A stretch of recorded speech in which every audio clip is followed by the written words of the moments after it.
চাঁচলের নামকরা সোনার দোকানের ডাকাতির ঘটনায় বড় সাফল্য জেলা পুলিশের। ডাকাতিতে জড়িত 5 জনের অন্যতম একজনকে গ্রেপ্তার করল মালদা জেলা পুলিশ। শুক্রবার জেলা পুলিশের বিশেষ অভিযানে ঝাড়খণ্ড পুলিশের সহযোগিতায় সাহেবগঞ্জ জেলার জিরুয়াবাড়ি থানা এলাকা থেকে এই দুষ্কৃতীকে গ্রেফতার করা হয়।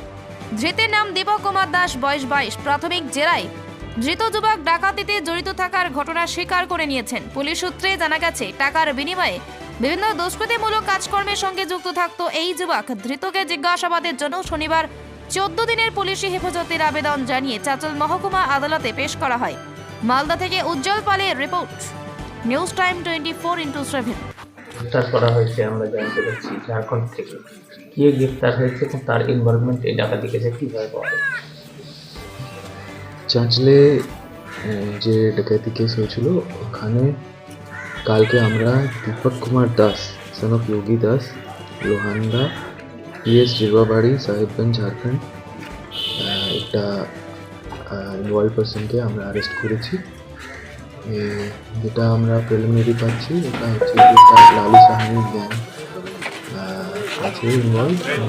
ওখানে 3টা স্টেট লেভেলের লোক আছে, সঙ্গে বিহার, ঝাড়খণ্ড, এখানে আমরা প্রাইমারিলি और কিছু লোক আছে যে লজিস্টিক্স और যে रेकी और आइडेंटिफाइंग और सब সঙ্গে ব্যাংকে হেল্প করেছে কিছু লোকালস, কিছু বাইরে থেকে। তো ওরাও আমরা জিজ্ঞাসা করছি। আর যাকে অ্যারেস্ট করা হয়েছে ও একটা ওয়ান্টেড ক্রিমিনাল আছে ইভেন ঝাড়খণ্ডে যেখানে ওর একটা মার্ডার কেস পেন্ডিং আছে। আর বাকি আমরা এখন ফোকাস করছি কি যদি আমরা যত তাড়াতাড়ি বাকি লোককে অ্যারেস্ট করতে পারি আর যে যে লুটেড আর্টিকেলস আছে ওটাকে আমরা যদি রিকভার করতে পারি। আমরা বিহার পুলিশ আর এসটিএফ আর ইভেন ঝাড়খণ্ড পুলিশ আর বাকি যে ডিস্ট্রিক্ট পুলিশ আছে সবার সঙ্গে আমরা কন্ট্যাক্টে আছি।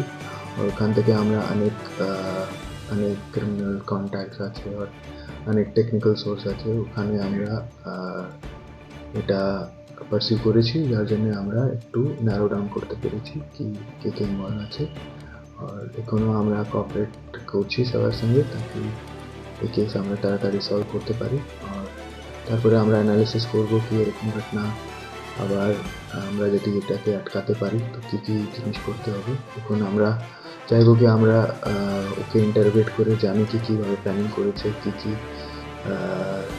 কীভাবে ওরা এসকেপ প্ল্যান করেছে, তারপরে আমরা একটা সিকিউরিটি প্ল্যান আবার প্রিপেয়ার করতে পারি। স্যার, এই দীপক যাকে অ্যারেস্ট করেছেন তাকে কি সিসিটিভি ফুটেজে পাওয়া যাচ্ছে? হ্যাঁ, আমরা ওকে জিজ্ঞাসা করেছি তো ওখানে সিসিটিভি ফুটেজে একটা হুডি পরে আছে। এখন আমরা প্রিলিমিনারি আমরা ওটাই পেয়েছি, তারপরে বাকি যে আছে ফুটেজ ওটা আমরা আবার ওকে নিয়ে বসবো, জিজ্ঞাসা করবো। স্যার, বারবার লালু সাহানি একটা নাম উঠে আসছে, এই লালু সাহানি সম্পর্কে কি জানা যাচ্ছে বা লালু সাহানি গ্যাং কি পাওয়া যাচ্ছে বা তিনি কি নিজে উপস্থিত ছিলেন লালু সাহানি এই ডাকাতি? প্রিলিমিনারি আমরা যে সিসিটিভি অ্যানালিসিস করেছি আর যে হিউম্যান সোর্স আমরা যেটা পাচ্ছি কি লালু সাহানি গ্যাং ছিল আর লালু সাহানি নিজেই ছিল ওখানে।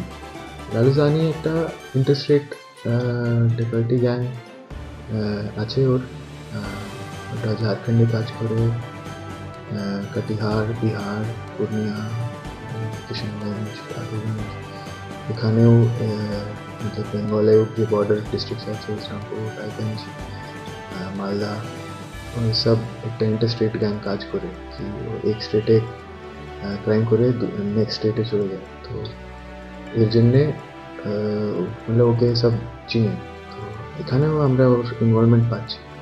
তো আমরা দেখছি কি কোন মেম্বার এই কেসে স্পেসিফিকলি ছিল ওটা আমরা বের করছি।